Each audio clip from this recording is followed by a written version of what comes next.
Hello gamers from around the world, this is Boxenberger, the video game enthusiast from Germany, and I would like to start with an apology because I've been dealing the entire week with the sinusitis, and I might have to turn off the camera occasionally today because you don't want to see what comes out of my nose. But with that out of the way, I want to welcome everyone to today's episode of The World of Gaming, your number one podcast where we discuss everything the world of gaming has to offer, games, news, and technology. And as always, we will discuss everything that happened over the course of this week. And of course, you can also listen to the show on Spotify, Apple Podcast, Google Podcast. So if you can't make it live, you can listen after the fact, not only on YouTube, but on your podcast service of convenience. And I always recommend for the audio-only listeners to definitely tune in because here on YouTube, we have an awesome live chat with the best community out there. And I already see a lot of familiar faces or names in the chat. Welcome to you guys, but also, of course, a hello to everyone who listens after the show. And now I would like to welcome today's guest, Mr. Boomstick XL, the podcasting legend, the man who does 4 live shows each and every week. I don't know how he does it, but he does it. And yeah, I had you on this show a couple of weeks ago, but that was a special news week. So we had a bigger panel, and I'm excited that you are here today so we can have a more direct chat. And it's going to be an awesome show. So welcome to today's program, my friend. Thank you so much for having me, dude. Definitely appreciate it. This is I love what you're doing with the community. I love that you have your live show. I love the one-on-one format, so much so that I actually have added a one-on-one kind of a segment that I just got a chance to talk with Randall Thor 19, the man with a million moments before coming live onto your show. You have a great list of topics to get into. We're going to get into what you're playing. And again, news is light, but you still brought it with the topics. Looking forward to getting into it. Thanks. Yeah, no, thanks for being part of the show and taking the time. I know you just had your podcast with Randall Thor, so you're on a roll here today, and I can't wait. As you said, even though news are relatively light this week, we still have some great topics to talk about. We will talk about Gamepass and that Gamepass could eventually end up on Steam. We'll talk about some Gamepass games. We will talk about Halo and about the frustration of a lot of fans. We will talk about a lot of Sega unannounced games. The studio head Nagashi talked about that. This is going to be a topic. We'll talk about our Gran Turismo impressions, Tiny Tina's Wonderlands, Phil Spencer at the DICE Awards, and so much more. It's going to be an awesome show. But as every show, I would like to start with a little bit of talk about the games that we actually play.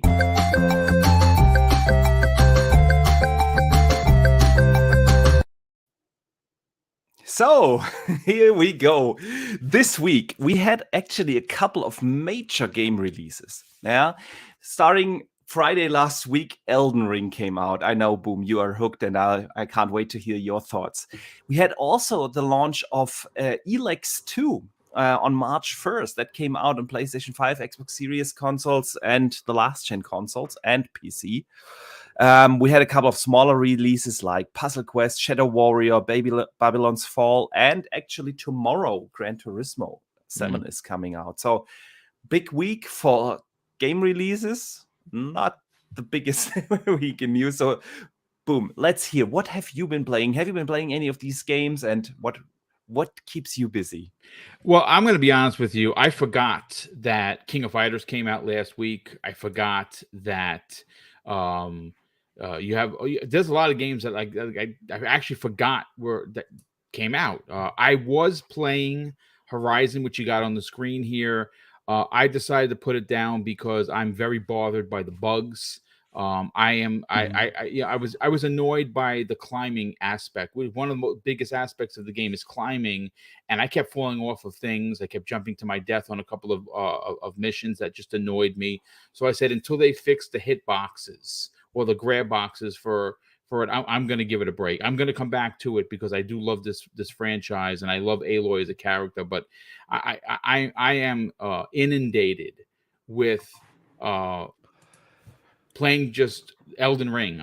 I'm not a Souls guy. I talked about it with Randall Thor. I know some people are gonna be like, "Oh man, you're talking about Elden Ring again." Listen, folks, it is everything they say it is. I will tell you something. Do not believe the hype. It is not Breath of the Wild meets Dark Souls. It is Dark Souls. It is straight up Dark Souls. But one of the things that are different with this game, as opposed to many others of its ilk, is that it's open world. So if you're banging your head against a boss that you just can't take down, it's too big for you, you can go and farm and just play the game, and you'll level up. I just hit level 26. I'm quite enjoying it. I've died 200 times in my 25 plus hours, easily 200 times. But again, it's I didn't expect to love it as much as I did, and I really I'm really enjoying it, to be honest with you. But that's awesome. Let me ask you a question. Sorry for interrupting here, because yeah, it's all right. I used to play the Souls games back in the days, Demon Souls and the first Dark Souls, but ever since I became a father, I just have less time to game, and I lost the patience that you need for this game. So, what kind of patience do you need to play Elden Ring? You know what? I mean, I'm gonna say that you're gonna come across bosses that are just gonna decimate you in one hit.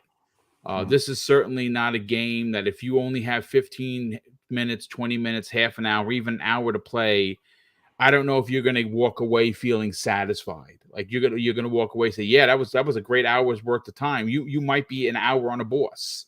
Okay. But the difference is that you don't have to stay at that boss. You don't have to fight that one. You're always exploring. Like I literally just before the show went live. So when you realize you can't beat the boss, you can just go away, level your character up somewhere and come else, back. and come Yep. back. Okay. Yep, and come back to him. That is good to hear. Yeah, I mean, just if you pay attention to your map and you know where the boss is, because you'll start finding points where you could where you touch the golden light and it becomes like a save point for you. And if you know where that boss is on the map, then you know where to go back to him or her, and you can go do your damage once you're a higher level. Like I said, it's to me, I didn't expect to like the game as much as I did. I expected to play it potentially, but yeah, this is just not for me. Like it did, because now what this makes me want to do, Boxenberger, is I want to go back and I want to play Bloodborne and I want to play Sekiro. I'm not going to go back and play any of the Demon Souls and stuff. I may play the Demon Souls remake on the PS5 because I have it. I purchased it. But we'll see. Yeah, I'm still a little torn. Like I said, I don't know if I have the patience, but I have severe FOMO, to be honest. You and a lot of people, dude. Yeah. The last Souls game I tried was Dark Souls 3, and as great as that game was in its core, no doubt, I just didn't have the patience. So I'm still a little torn whether to get it or not. I'm still playing what you can see here on the screen right now, Horizon Forbidden West. That game has me hooked. I know people complain about the issues, but to be honest, I don't see the big deal, to be fair, because what open world game came out in the last 10-15 years that didn't have glitches and bugs, and the bugs are, to be honest, really not game breaking for me. I'd like occasionally you see a robot dinosaur disappearing in a tree, and you notice a little pop in or stuff like that, but it's nothing game breaking for me. And I really like the world, how they built the world, how they diverse the side quests are, and the main story is actually awesome. Yeah. Mm-hmm. I really want to know how it ends. I think I'm pretty far along already in the game. But yeah, that game has me hooked. There is also another game I can't really talk about, but yeah, guys, follow the channel. There was some cool stuff coming soon, but I'm under NDA, so I can't talk about every game I play right now. Man, Elex 2 came out this week. Are you interested in that game? Dude, you know what? I don't even know what Helix 1 was, to be honest with you. Is it a first No, person shooter? it's an RPG. It's a third-person RPG open world game. It is the first one reminded me a lot of the very old classic RPGs like Gothic. I don't know whether you've ever Okay. played those games. So they are in that kind of vein, and the very early BioWare RPGs, stuff like that, is what Helix is. And the second one came out. It actually reviewed pretty okay for that for such a double A game.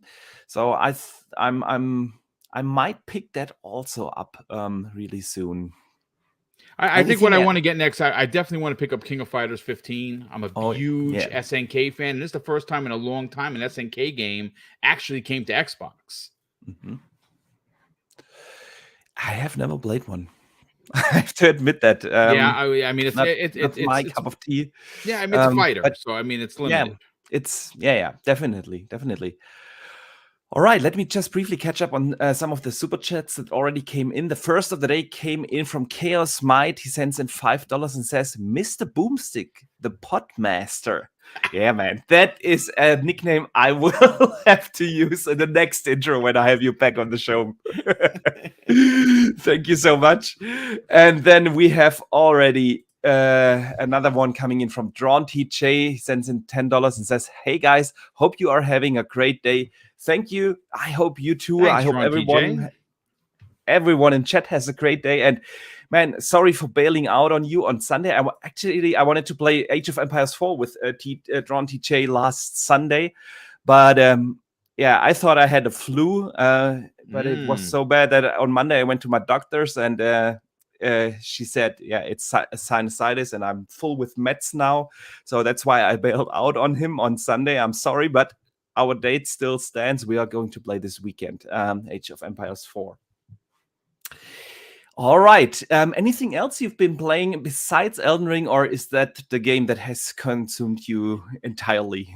No, you know what? I do want to do a shout out. I don't see him in the chat, but I got to shout out N64 Josh. Yeah. Obviously, if you don't know who he is, you should. He does incredible Nintendo content. He was part of the Xbox Factor podcast on Thursdays, and then when I shut down that, obviously we're going to bring him on, as a guest moving forward. But he did me and Mrs. Boomstick a huge favor. I reached out to the community because I play Animal Crossings every night. I know people are like, well, that's boring and whatever.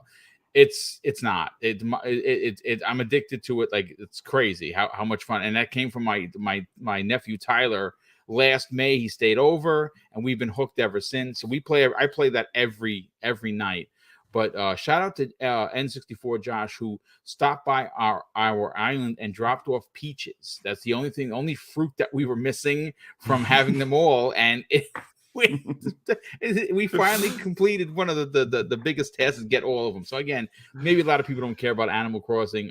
We love it. We have so much fun with it. But that's what's taking up my time. If it's not Animal Crossing, every waking opportunity, dude, like seriously, I go to bed thinking about it and I wake up thinking about it, and that's Elden Ring. I am blown away how much fun I'm actually having with this game. And this game is punishing. It punches you in the teeth and then asks you to go home to your mama. That's all I can say about it, but I'm loving every minute of it. That is awesome, man. See, and since everyone is talking about that game like this, even the ones that say I've never been a Souls fan speak about this game like you do, and that's giving me severe FOMO. So let's be honest. Even though I'm saying I'm still torn. I'm eventually gonna buy it just to be part of the conversation. All right, before we move on to the news of the week, I want to read another super chat that came just in from Drawn TJ. He says, "It's okay, but your health is more important." Thank you. And it's only postponed and not canceled. We will have our Age of Empires 4 match this weekend. All right, but with that, I want to move over to the news of the week.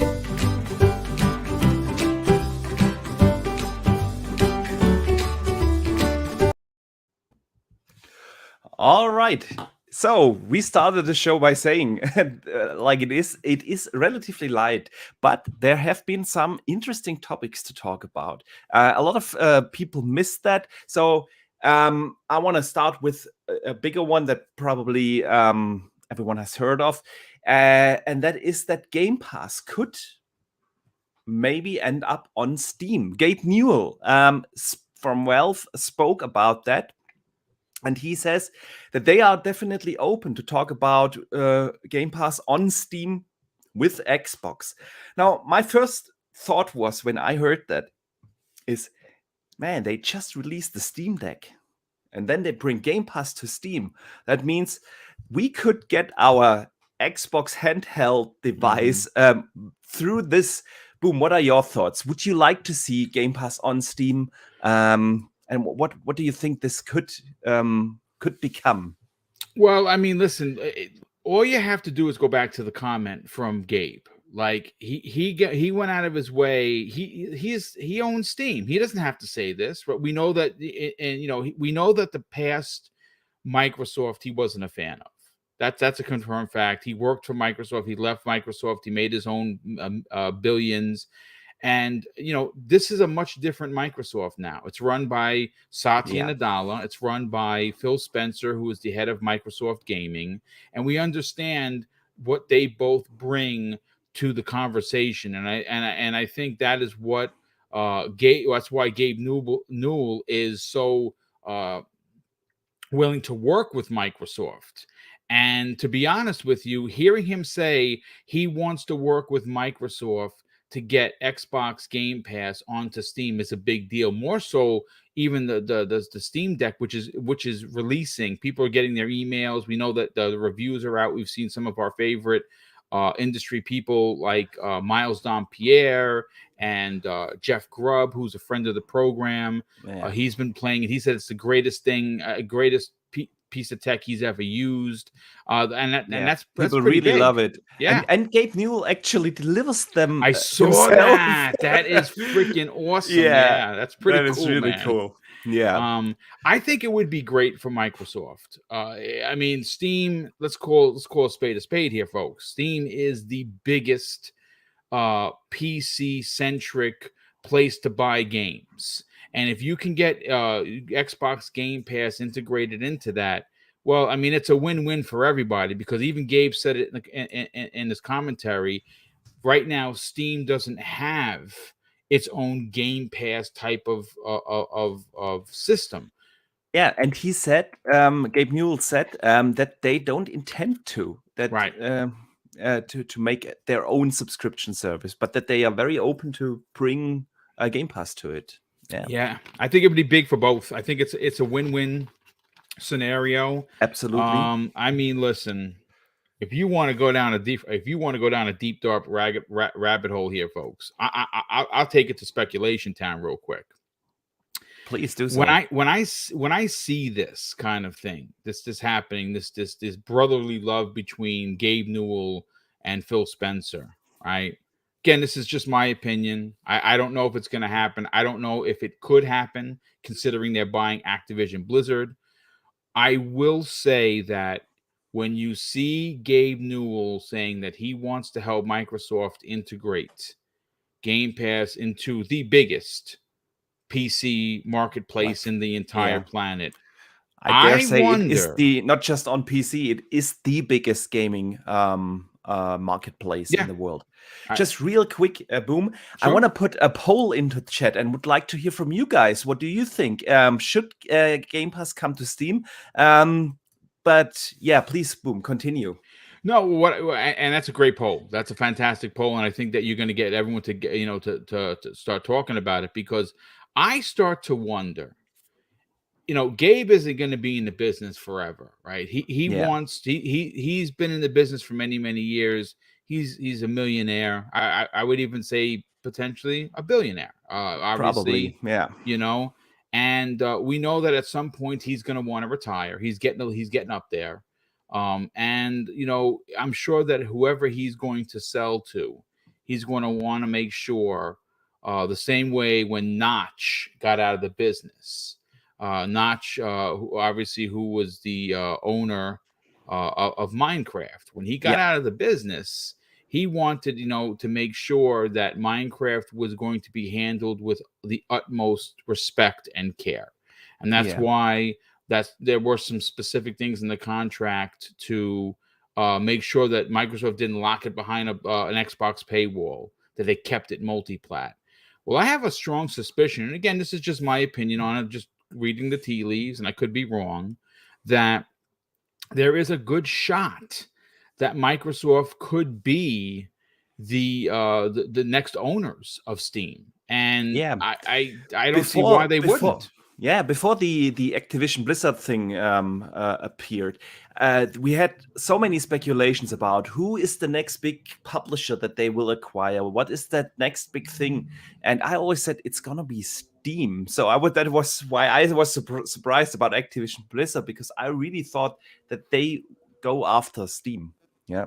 Yeah, I mean, it's to me, it seems like an almost perfect evolution for where Yeah. Microsoft is going. And obviously, when you consider the Activision, I mean, again, the Activision Blizzard purchase, I mean, we're talking about it now. It's weeks since it was announced, and I still think that it's surreal. Like Yeah. who would have ever guessed it? If I would have given everyone in this chat, and we got quite a few people here, 100 guesses, I don't think that the Activision Blizzard would be anyone's. Yeah. And think about, again, Microsoft wants to be the biggest platform in the world when it comes to gaming, and they want to be able to offer that to as many customers. People laughed at Phil Boxenberger. If you remember, we had these conversations on the Xbox Factor podcast. People said Phil's out of his mind, 3 billion gamers. What a joke, right? I mean, we heard these comments. Yeah, we heard those. And because they're going to be reaching people, with King, the biggest. I mean, they are literally one of the biggest mobile platforms in the world, right? The only one that is that comes close to the one that Take-Two bought, which is oh my god, it escapes me, but recently Take-Two purchased them. So it's so King being one of the biggest, they're gonna get a significant amount of people from that aspect. And we know that Blizzard is going to come back in a big way under the tutelage of Microsoft. Man, could you imagine if they added Steam to that? Oh my God, It would be crazy. Yeah. And even if they don't buy Steam, for Microsoft, it's really about reaching those $3 billion. They are not going to purchase Android either, but they are trying to bring Game Pass to Android and to iOS. And PC is, outside of the mobile space, still the biggest single platform gaming platform out there. And like you said in the intro, Steam is the biggest marketplace there is. And for them to bring Game Pass to Steam would mean a super potential growth, and that's what this is all about for them. They want to grow Game Pass and the subscription service, and they really don't care from which device you log onto that service. They really don't. It's as long as you are subscribed and log into the service. And with Steam, they would reach suddenly millions, hundreds of millions of new potential customers. Yeah, no doubt. And I think the chat agrees with us. 90% said, yes, I would like to see Game Pass on Steam. So I'm just going to close the poll. Thank you guys for participating, but I think this is the overwhelming opinion here that that Game Pass on Steam would be probably a good thing, especially with that Steam Deck. Man, to be able to play on a natively on a device, a handheld device, your Xbox library, that would be awesome. Yeah. Boom. Game Pass also made other headlines this week because the new games for Game Pass in March, in the first half of March, were announced. And the biggest one is Guardians of the Galaxy. But before we discuss Guardians of the Galaxy, I need to catch up on some of the super chats. Sure. Another one came in from Drawn TJ. He says, if I'm Phil Spencer, I would do it in return. Put Steam on Xbox. Man, It'd be that would big. be something. That would be big. But I think that is probably really hard because many of these games would have to be changed in order to run natively on Yeah, the console. So, but it would be a big move, a big move. yeah. And the next super chat comes also in from John J. And he says, "Let me make a prediction. Game Pass Ultimate goes to 25 a month, but it has Steam in it, including your Steam library." Yeah. Now I we're mean, talking. Yeah, if you could include um, the entirety of Steam, make that available. Phew, that would be landscape shifting. That what do you think? I think it would be, listen, I'm not a PC guy. Like I have one Steam game, right? You know, so for me, like it doesn't ring the bell for me. It would ring the bell for a lot of people. I'm not a PC guy. Everyone knows that. I'm a console guy. Will I eventually get a monster, custom built PC? Yeah, I think once we, I get my own studio, which is Mm. something we're working on right now. So once I can get that, then yes, then maybe it means something. Like my brother is a Neo Mental has become like a PC ultimate. He's buying so many games on PC. He actually bought a pre-built and had a 3070 in it, which was awesome. Nice. And he's quite enjoying it. And he would be able to take advantage of that, because being able to play all of your games in one location on one box would be Mhm. incredible. But Yeah, I think it's safe to say that one of the biggest things for Microsoft is to be able to get Game Pass everywhere, and yeah, obviously it's available on PC. But getting it on Steam would be just monstrous for it. yeah. Absolutely, absolutely. Yeah, man. Let's move on to the game, that big game that is coming to Game Pass, and that is Guardians of the Galaxy. Let me briefly change the gameplay because I have actually played the game last year, um, and so here we go. I need to remove this one. Okay. Guardians of the Galaxy. Boom. Have you played it? Do you think this Ah, is a big dude, get I for Game Pass? listen, folks. Here's the thing. If you missed out on this game, I please take me up on my advice and go and play this game. It was one of the best single player games to come out last year that everyone seemed to miss. I was fortunate enough to put I out a agree. tweet Yeah. that I said that the writing in this game was James Gunn level good. And I'm not kidding you when I tell you, if you're a fan of the films and you appreciate what he's done for the two films, you will appreciate the writing in this.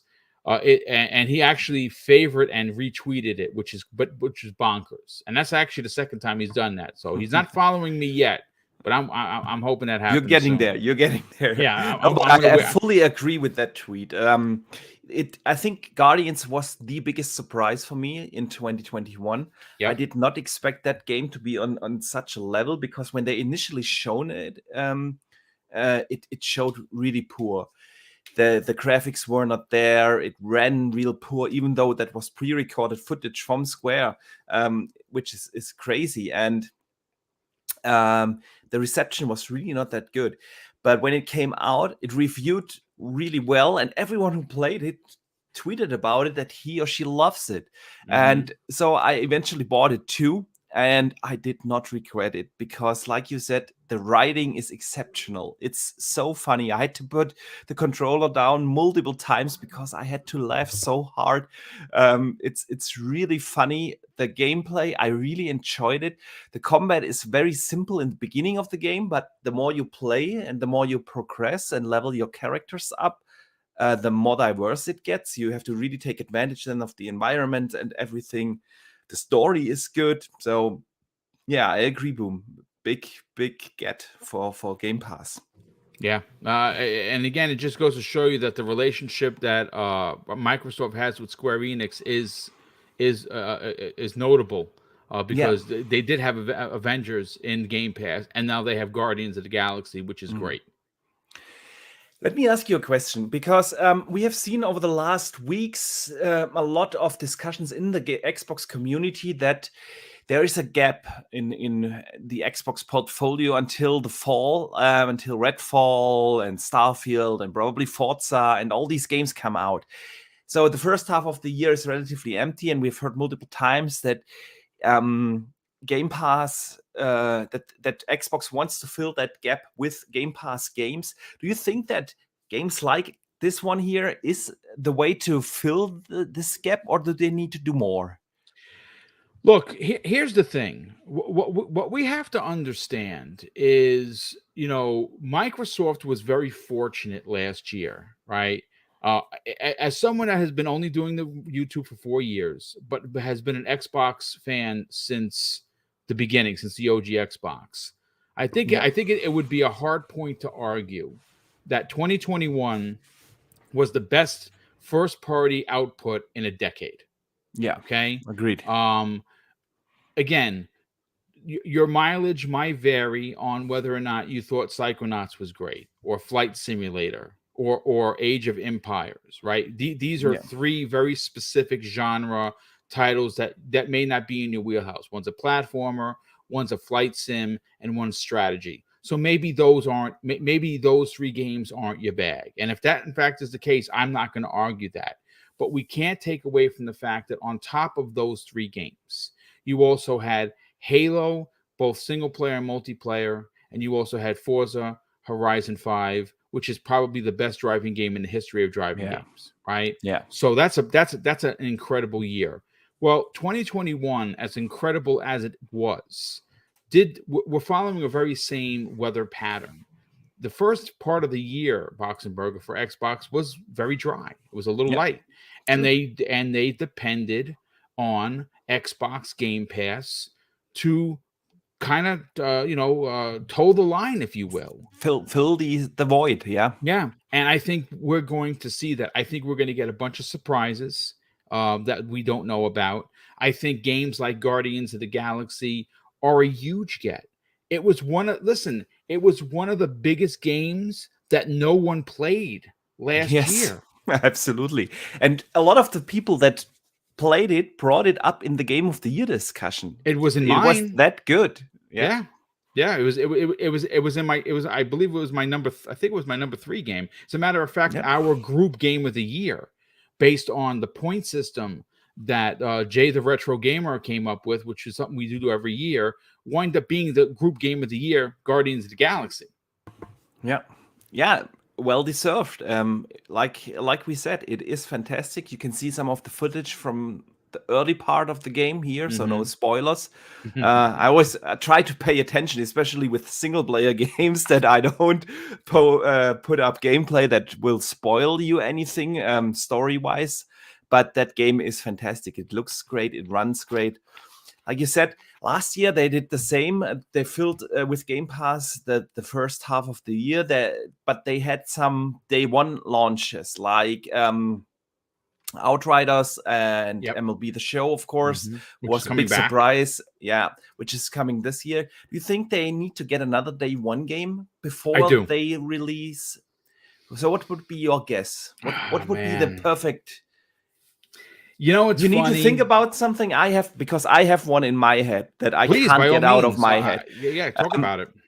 We have that rumor that Gotham Knights is coming out early this year because Warner Brothers has Hogwarts Legacy and Suicide Squad at the end of the year, and the rumors are that Gotham Knights is actually scheduled for the first half of the year, and that would be the get that they need. Yeah. Well, first of all, I'm not sure whether you know or not, Suicide Squad got delayed. So that's not coming this year. That's it's officially... just a rumor. A rumor. Really? And they actually said, came out and said that it is still scheduled, still on track, or something like that. For some reason, I thought that was basically... Well, look, I'll say this. You took the words right out of my mouth. Again, Suicide Squad is probably going to be good. It's rock steady, right? Yeah. So it's going to be quality. But a lot of people aren't really talking about Gotham Knights. Now, Gotham Knights 4-player co-op which is I think it's 4-player co-op. I'm almost It's up positive to 4 players, but you can which also is play single player if you want yeah, to. you can play single player. You just have there'll be NPCs, which is Yeah. great.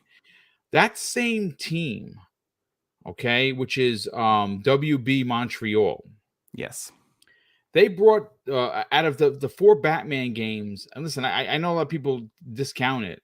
Their first Batman game was freaking phenomenal. It was Absolutely phenomenal. Absolutely. It had some of the best boss fights in the entire series. It was great. Yeah. So, I mean, look, I'm going to say this. If you turn on your Xbox right now, what do you see there? The advertisement for the Batman, right? We've seen that Microsoft has partnered with WB for sales this year a couple of times last year. There's a working relationship between them. There's no doubt about it. I think that if I'm Phil Spencer, right, and I'm looking at our input, or should I say output of first-party games, it's not going to pick up until the summer.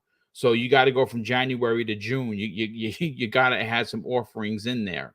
And I think you're onto something. I think that if you're going to go out and get anything big that's going to make headlines, that is going to make people potentially come and subscribe to the service who are not there. We know they're 25 million strong. I would dare even say they're closer to 30. They just said 25. That's just my opinion on it.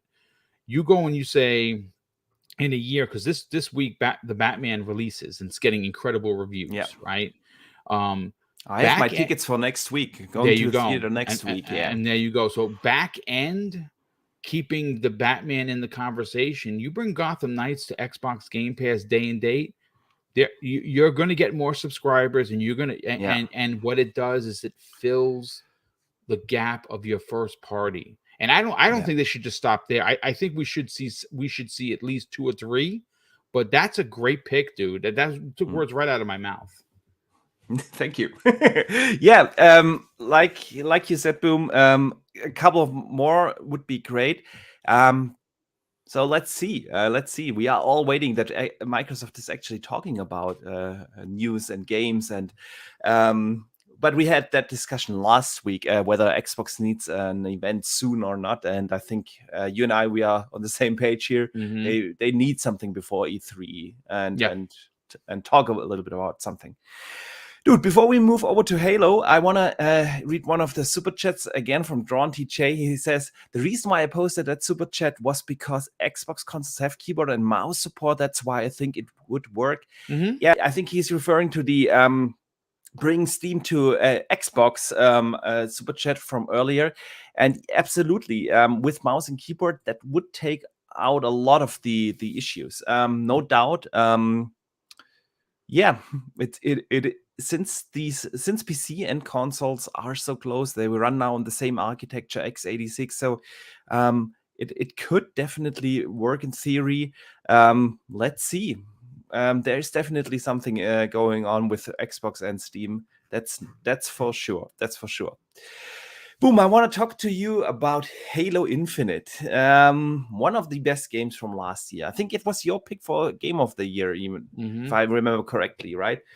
So I want to discuss with you something, because on Windows Central, they put up an article that inspired me to make this a topic in today's show. They posted about Halo fans being frustrated about the poor communication and the non-existing roadmap of Halo Infinite. Let me give you some perspective what I'm talking about. Multiple big-time YouTubers have openly complained about missing communication, and that Halo Infinite is actually really not a live service game, even though it was promoted as such, because live service games have content coming and they have a roadmap. Even on Reddit, some of the top posts on Halo Infinite subreddit echo these concerns. People say stuff like that they are tired of begging for the bare minimum and pleading 343 Industries to tell us what is happening with this game, what's the roadmap. And it's not just the missing content and the communication in the roadmap, it's also all these reports of the ongoing cheating and game-breaking issues on still present midway through the season 1. And season 2 just got delayed in January. They said they will give an update in February. Now we have March and still nobody knows what is going on. What do you think? Is this only fanboys complaining, or is there really something to it? What do you think? What is the state of Halo Infinite? I mean, you can't argue the fans' frustration, right? Like, normally seasons, they come every 3 months, and there's new content drops, and we knew from the jump though that that a lot of the stuff that we were promised was getting delayed, right? Like Forge, and Forge was getting delayed, co-op was getting delayed. Yeah.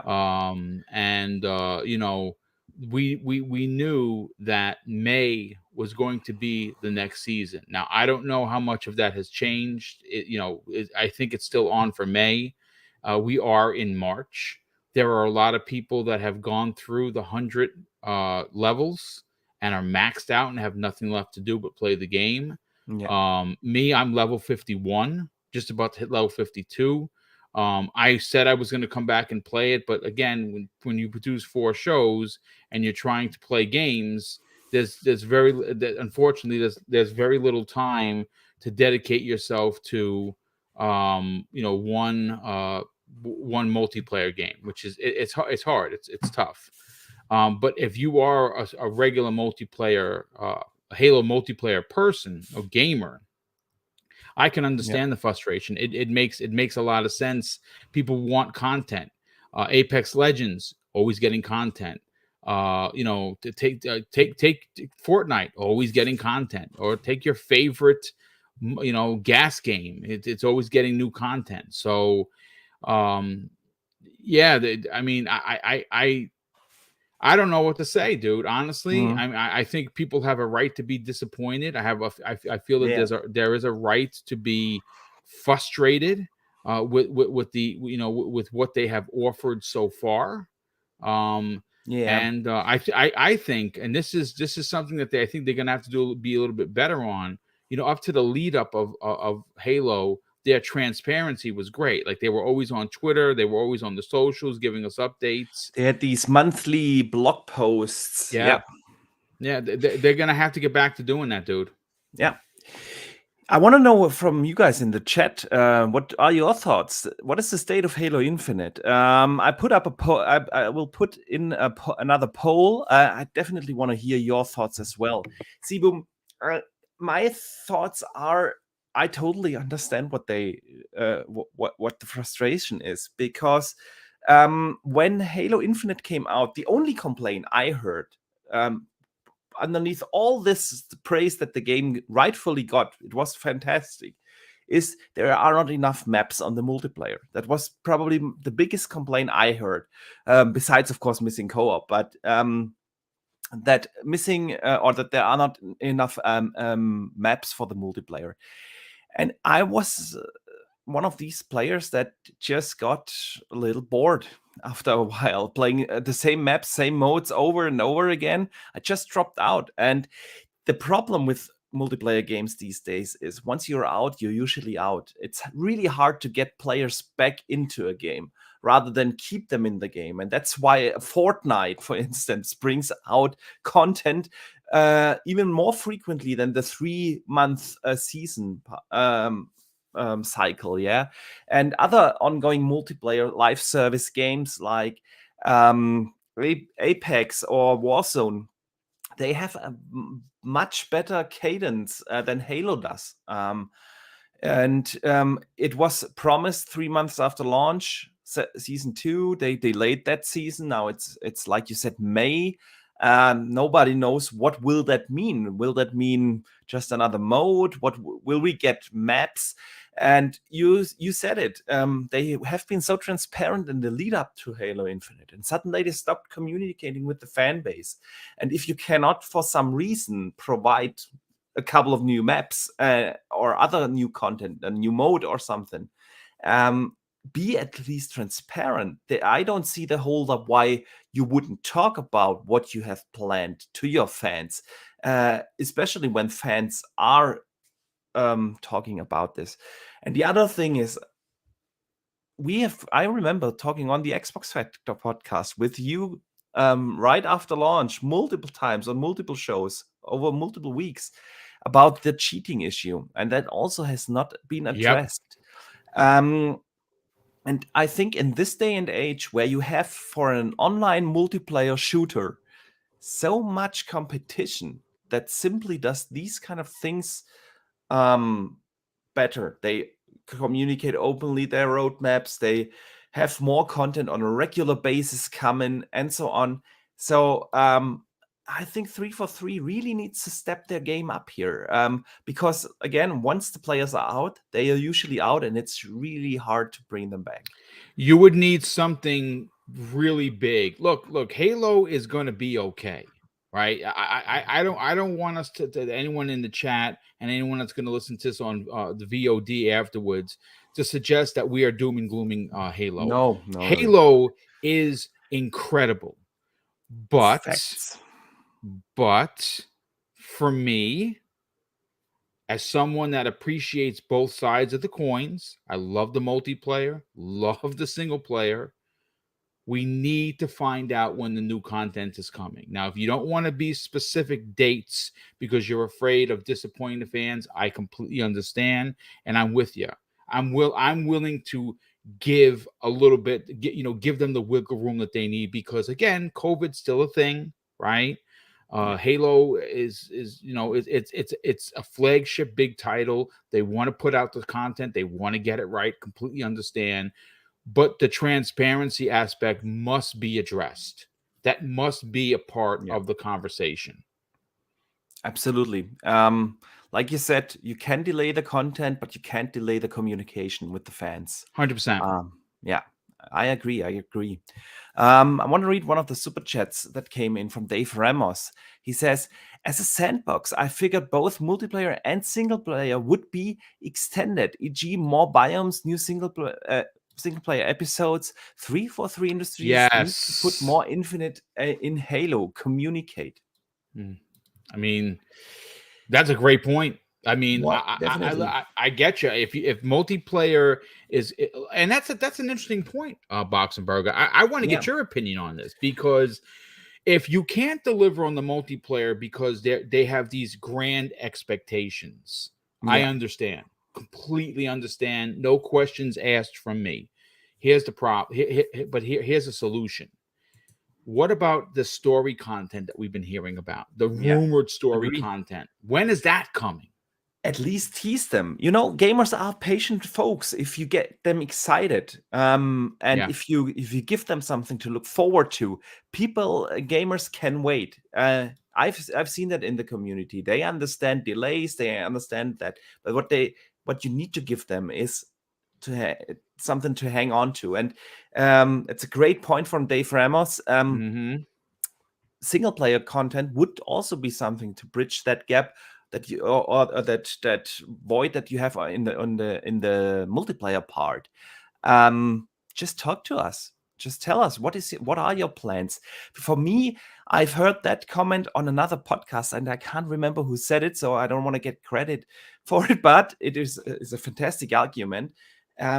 Is one thing though. You don't launch at the end of 2021 a live service game without having new content, post-launch content already prepared. You just don't do that, because you cannot develop complete new content from the ground up in 3 months until the players need something more to play, something new to play.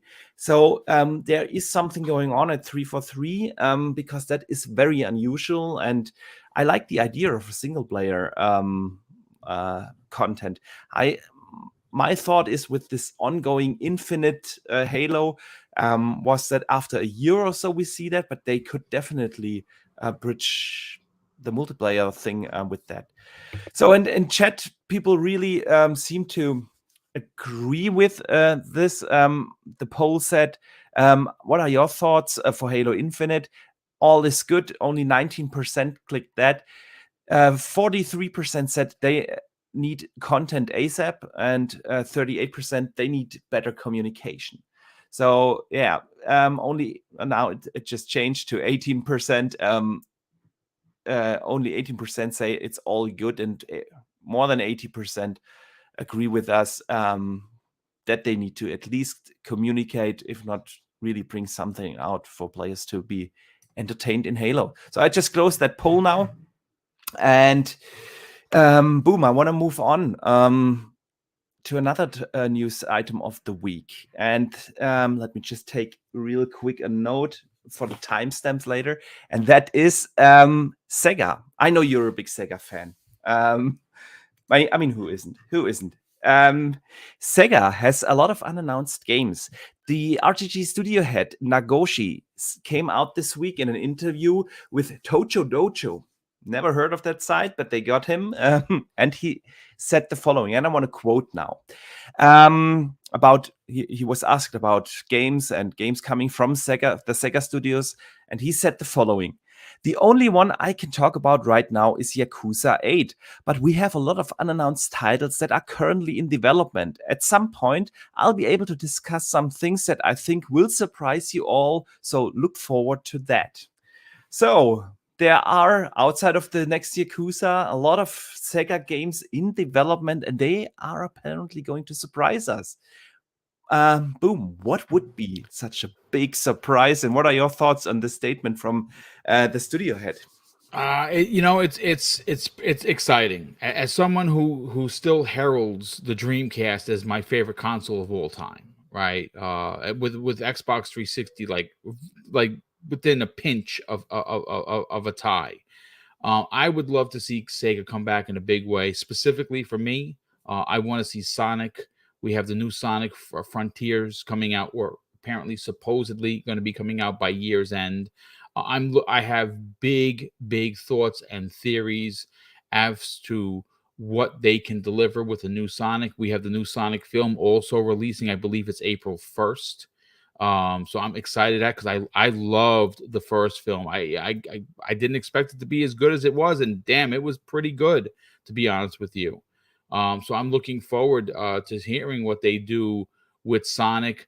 What surprises? I mean, they have such an incredible plethora of IP, right? Like, they have so many incredible IPs. I believe that House of the Dead is launching this year. It's been remade. I believe it's going to be coming on all the consoles. Originally, it was announced only for the Switch, which I don't care, because me and Mrs. Boom were going to play that. We loved it on the Dreamcast. We used to have the guns and everything. It was awesome.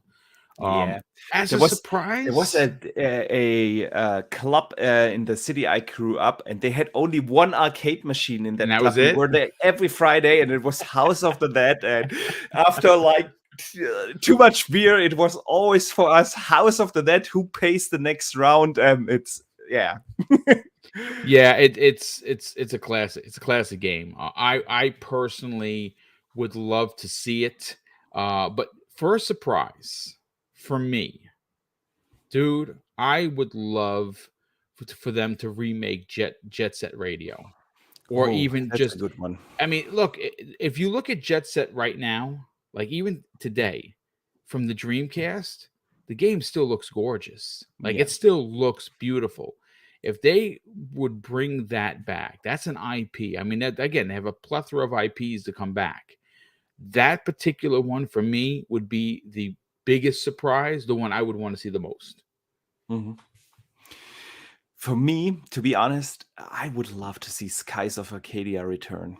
That's a great one, dude. That's another wow, dude. That's great. And I've seen so many Sega fans talk about that game, so I'm still hoping that they hear that the fans want a new one or a remake. I also would take a remake here, but that would be something cool. Yeah, man, Sega still getting fans excited. I love to see it. And of course, let us know in chat also what would you like to see come from Sega, and what are your hopes that one of these unannounced Sega games are. Let me read one of the super chats coming in again from Drawn TJ. Thank you so much for the $10. He says, "I hope they add the Warzone mode from Halo 5, but in Battle Royale mode, aspect. The flood are the border closing in, and we drop pods. Yeah, man, that Warzone mode from Halo 5, that PvPvE mode, I loved it. It would be a fantastic addition, and I was actually surprised that Halo Infinite didn't have a multiplayer mode where you play against at least some sort of AI. That really surprised me. I'd love to see that come back. All right. And we have another one again coming in again from Drawn TJ. Thank you so much for the generosity. He says they need to definitely remake Vigilante 8 and Midtown Madness. Oh, I forgot about Vigilante. Oh, yeah. Yes, they need. That would be really, really cool. Sega has so many IPs that people have so much nostalgia for it. I think if they would focus a little bit more on remakes, they could really make a lot of money because people want those. People really want those. Okay, Boom. Let's move on to another topic. I want to move over to PlayStation because I know you also own a PlayStation, always have, and a big game actually comes out tomorrow. That is Gran Turismo 7. Have you seen any footage of it? Any reviews? What are your thoughts on Gran Turismo 7? Are you excited you're gonna get it? No, I am not going to get it. Here's the thing. One of my biggest issues with Sony not having their own Game Pass-esque service is this is the reason. Here in New York, a game, any PlayStation game, $76.43 with tax. Still super cheap. Dude, we pay 80 euros here in Europe. That is, depending on exchange rate, 90 to 93 US dollars. No, I mean, listen, I am not arguing, brother. I hear what you're saying, and that definitely sucks. There's no doubt about it. But here's the thing.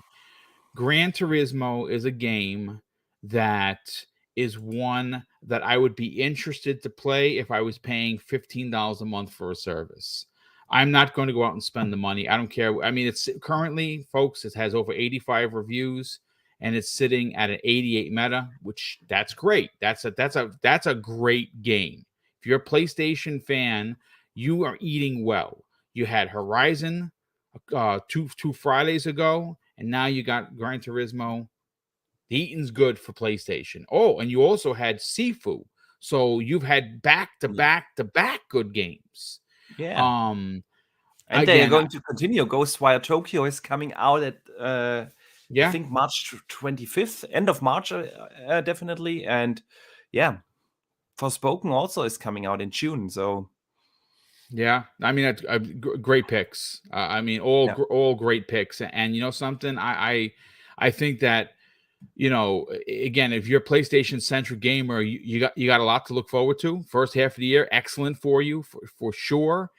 But Gran Turismo for me, it's a pass. I'm just not interested. Fair point. On this particular topic, I want to read a super chat coming from JC Calamaro. I hope I didn't butcher your name. Sorry, dude. He says, my PS5 came in today and I did pre-order GT7. Dude, first of all, congrats on getting one. Absolutely. I hope you have a blast with it. It is great. Let me know. Hit me up on Twitter. Let me know your thoughts on the console once you had a chance to check it out. And GT7, you pre-ordered it. Good on you. See, the thing is, if you are into sim racers, I'm glad that Sony put out apparently a very good one. It's getting great reviews. It does look good. A lot better than the first gameplay that they have shown. The reviews are great. The physics are apparently really good. My personal take is I'm not the biggest fan of sim racers. And here your point about the pricing of the games comes in. Would I try it out on a Game Pass like service? Of course I would. I 100% would, and I would probably get a good couple of hours out of it.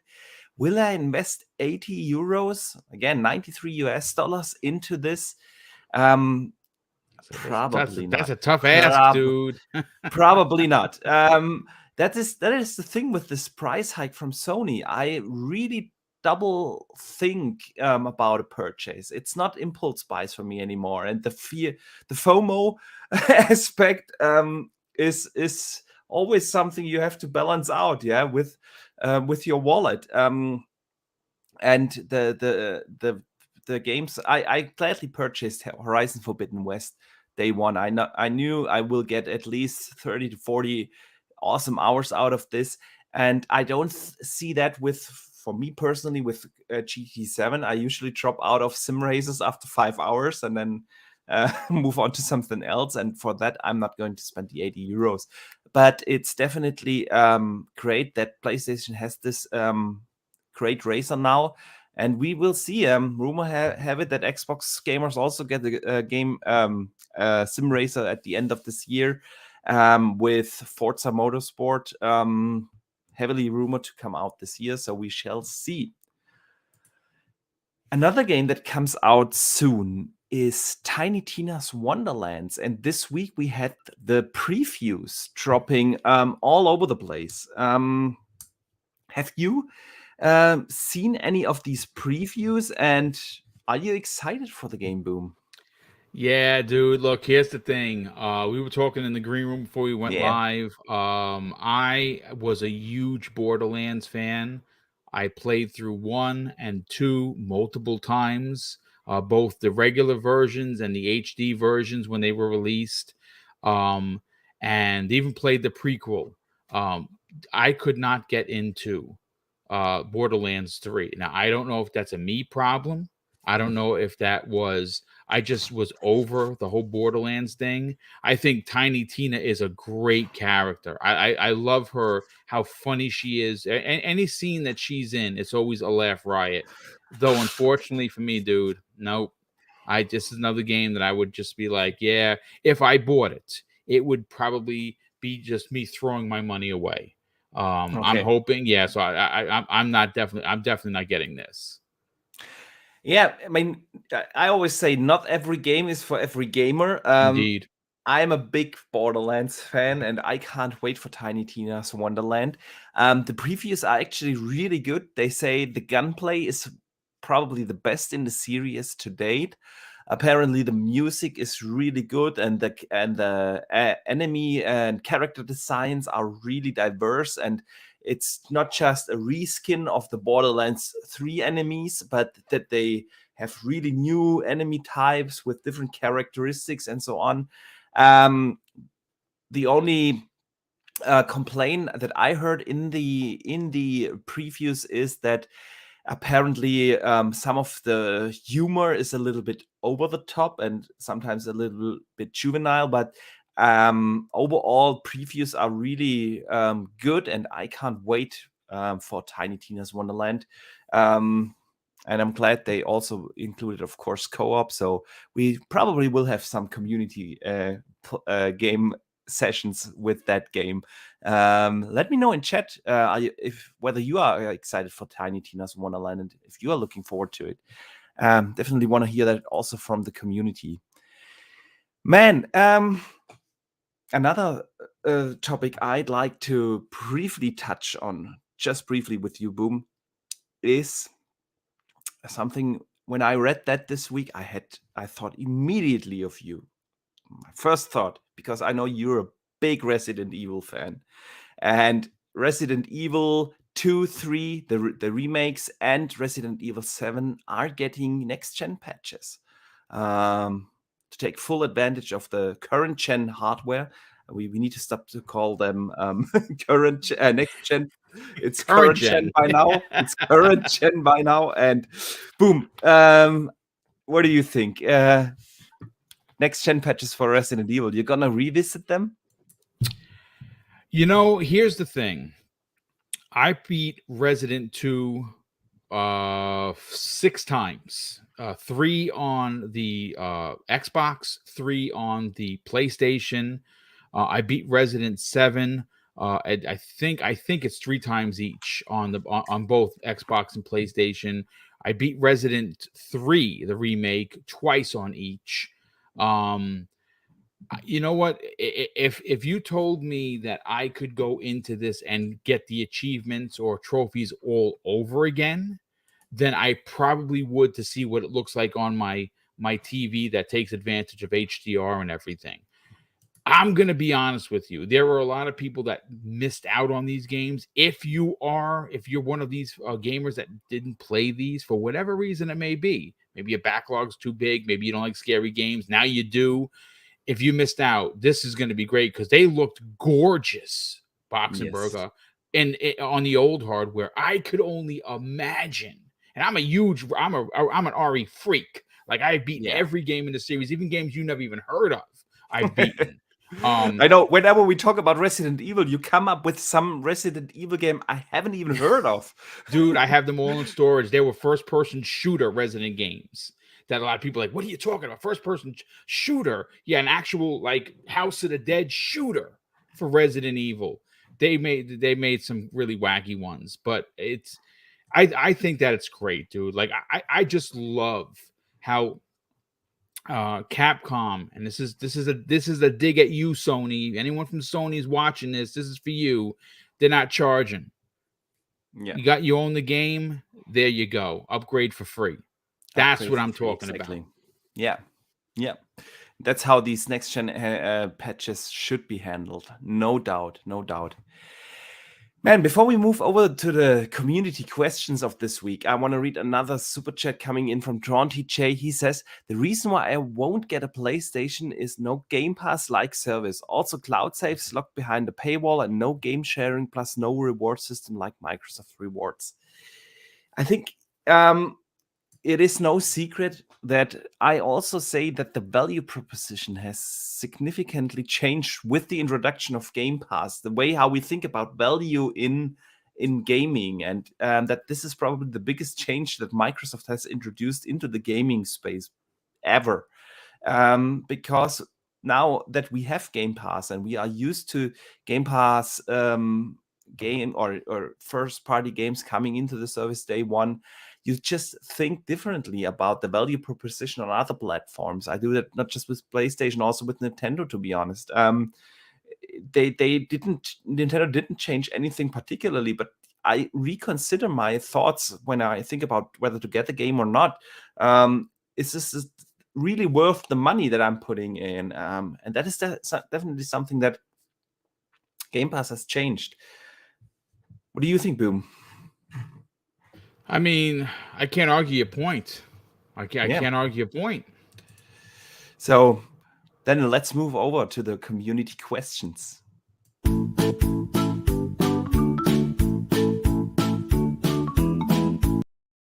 I love the jingle. I love it, dude. That's great. Thank you. So the community questions each and every week. The community can write in on Twitter, on YouTube, different questions, so you can be a part of the show even when you're not watching live. And now let me just really briefly change the gameplay because we ran out of this one. And so let's look at some Cyberpunk Next Gen gameplay. Here. Can't stop. All right. So there we go. All right. Like I said, community questions. The community can write in different kind of questions. Even when you're not listening live, you can be part of the show this way. And the first one of this week comes in from Astrologer Pop, aka Dave Ramos. He says, okay, it's not gaming related, my question, but can Boom share how he makes his butterball turkey bacon? I made it once from recollection, but I've since forgotten his method. Some of the best bacon chips ever. I will be more than happy to share my chef level baking, crispiest bacon in the world. This is what you have to do. You pan fry it for about, I don't know, 5 or 7 minutes. And then you want to make sure you don't want to burn the bacon. You just want to make sure that it's kind of golden brown, right? Once you get your bacon done, what you're going to do very simply is you're going to take a paper towel, right? Oh, or yeah, and you're gonna lay the bacon on the paper towel. Usually, I use like a Dixie plate or something, and I put the paper towel there, lay it on there. Then you take a second piece of paper towel and you lay it across the top and you pat it because you want to get out of that. You want to get rid of the oil, right? You want to get rid of the excess fat, and you just pat it. And the way it is, you put it into the microwave for 2 minutes. And then once the 2 minutes up, you wait about a minute for it to kind of cool off. I am telling you, folks, it will be the crispiest, most delicious bacon you have ever eaten in your entire life. I love it. I love it. Thanks for sharing this here with us. All right. The next one is actually gaming related and coming in from Cybernox, good friend of the show. Good friend of the show. That's my man, Cybernox. Yeah. He asks, with all the praises and criticism Elden Ring has been getting and the mixed reviews between fans, do you think it would have benefited the game and gamers for it to have a demo? Oh, man, that's a great question. It is a great question. You know what? Here's the thing. I'm going to say no, and I'm going to tell you why. Because for me, as a gamer who is not the Souls guy, right? I'm not a Souls guy. Everyone knows that. I talk about it all the time on my own shows. Here's the thing.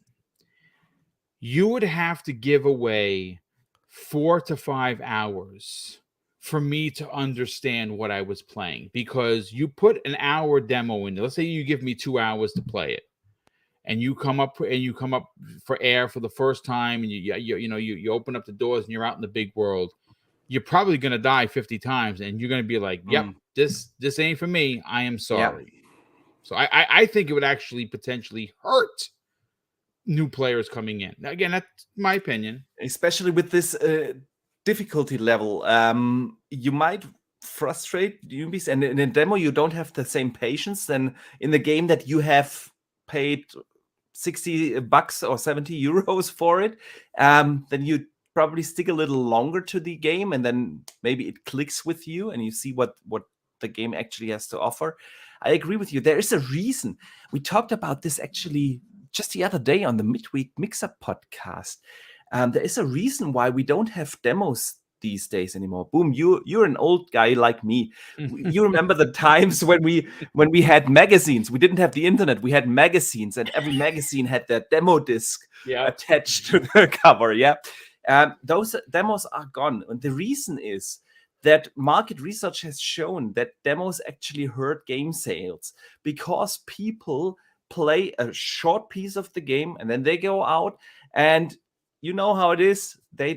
People like to trash games, and word to mouth advertisement isn't the best way, and that's why they stopped making demos, especially in this day and age, where some guy just goes on Reddit with the username Xbox Sucks 123 and posts one bug, and suddenly the entire game is broken. Yeah, that's just the world we live in, and developers don't want that. And you brought up a great point with Elden Ring, particularly. It is hard to bring the patience in a demo with such a high difficulty level. So, Cybernox, great question. Yeah. Another one comes in from Lost Forever Plays. He said, will we get to stream to YouTube on the Xbox dashboard just like we can now via to Twitch?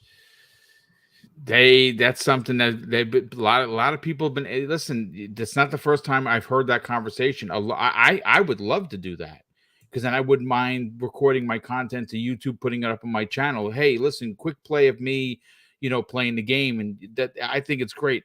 The problem with that is that for some reason, Google and Microsoft, they just don't know how to play nice with each other, man. I mean, it took a long time to get Twitch integrated into the console, back into the console, because during the 360 days. I don't know why it took so long, but it's there. I would love Microsoft to extend the olive branch and try and get that for their players. That's just my opinion. I think it's a great question. No, that it's not going to happen anytime soon. Are they working on it? Potentially. But I'd love to see it. What about you, Boxer Burger? Yeah, I love to see it. I don't think that Microsoft needs to do a lot of work. I think this one is on Google. It's a Google thing. Yeah, Yeah, 100%. Yeah. it is a Google thing, and we should actually not ask Microsoft because I think there's no reason why Microsoft doesn't want this included. And you can do it on the PlayStation, so it's not that YouTube or Google has anything per se against this, but um, there must have happened something on Xbox in between Google and Microsoft that they don't do this. But I think it would definitely be a great thing to be able to stream directly to YouTube and not just to Twitch. No doubt. Um, Another community question comes in from Red Tornado 138. He says, what do you guys think about Roundhouse Studio? If you look at the talents of the studio, you realize that they have so much potential to create something massive. So what do you guys think they are working on? Now, Roundhouse is really a studio no one talks about. When you talk about the Xbox Game Studios, always the big studios come up, yeah. But yeah, Roundhouse is a studio that nobody talks about. Boom, what do you think that they are working on? You know what? Very much like the people that brought us We Happy Few, right? Mhm. Whatever game that they're working on excited Phil Spencer in such a way that when he was asked specifically what game that we don't know about is he most excited for the fans to finally see come to fruition, and it was the We Happy Few developer. Yeah, Roundhouse Compulsion. Studios of Compulsion Games. Yeah, Yeah. I don't know if this is going to come to fruition or not. I have a strong feeling that that game is going to release this year.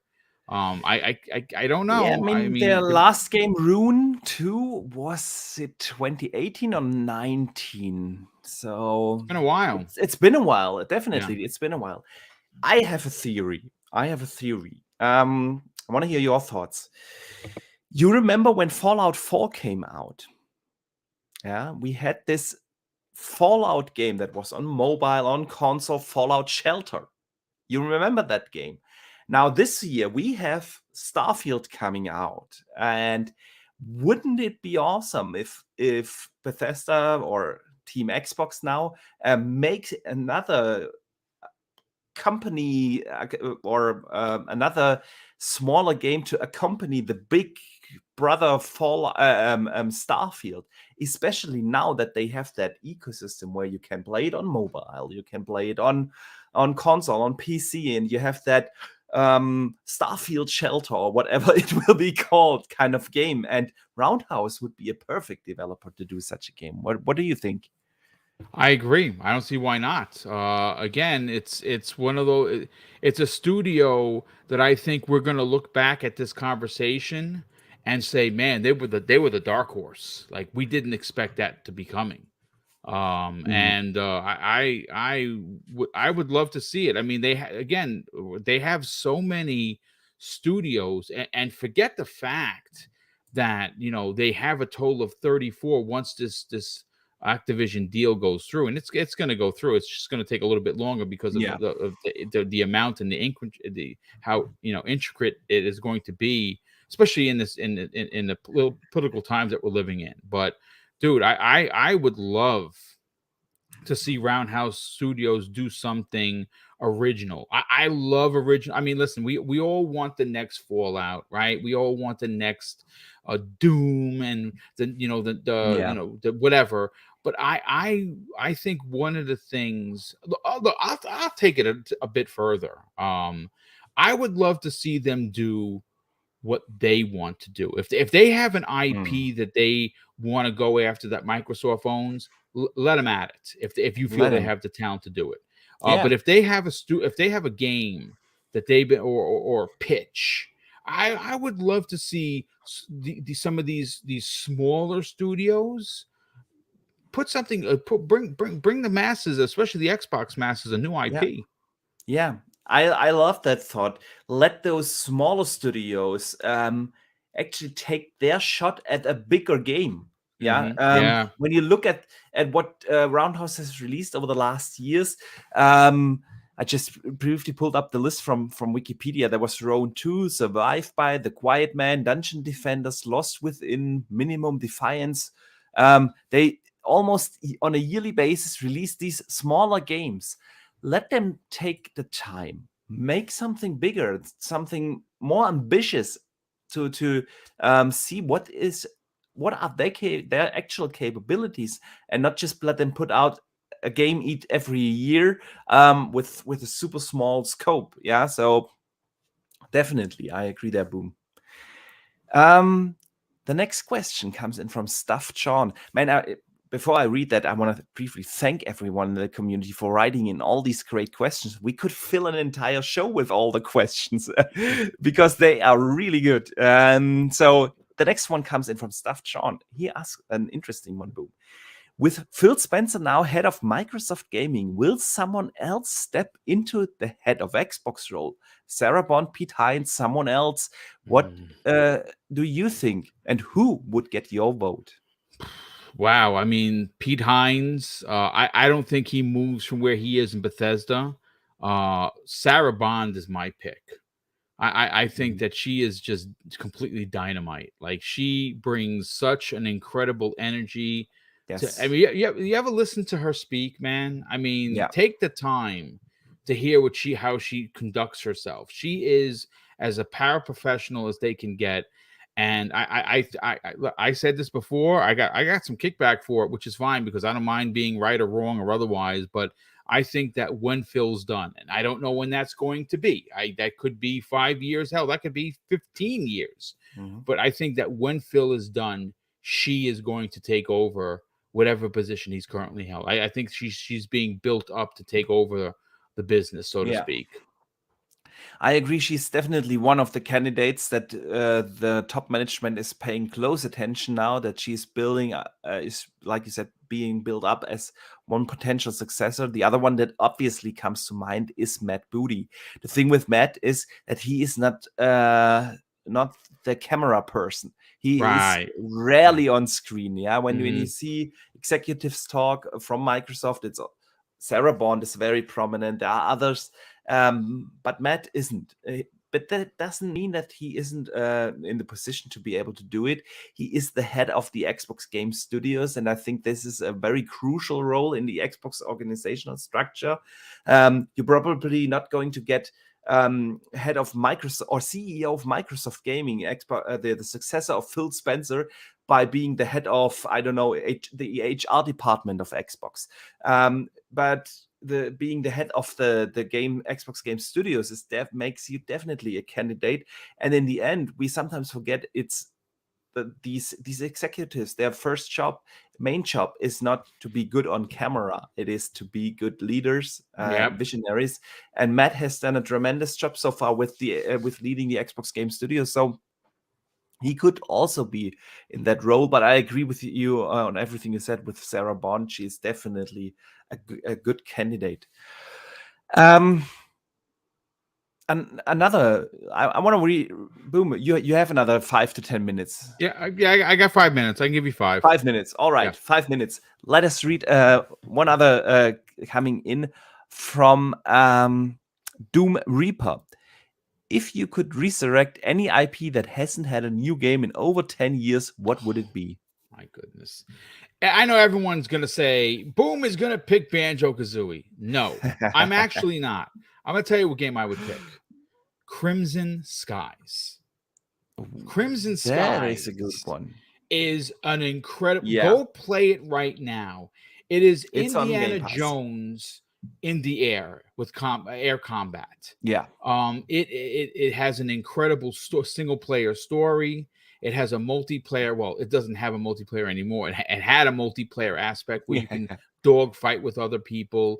I would love to see a small team I mean, again, Microsoft, we know that they're not going to say, hey, team A, go make game B or you're fired, right? They're not going to do that.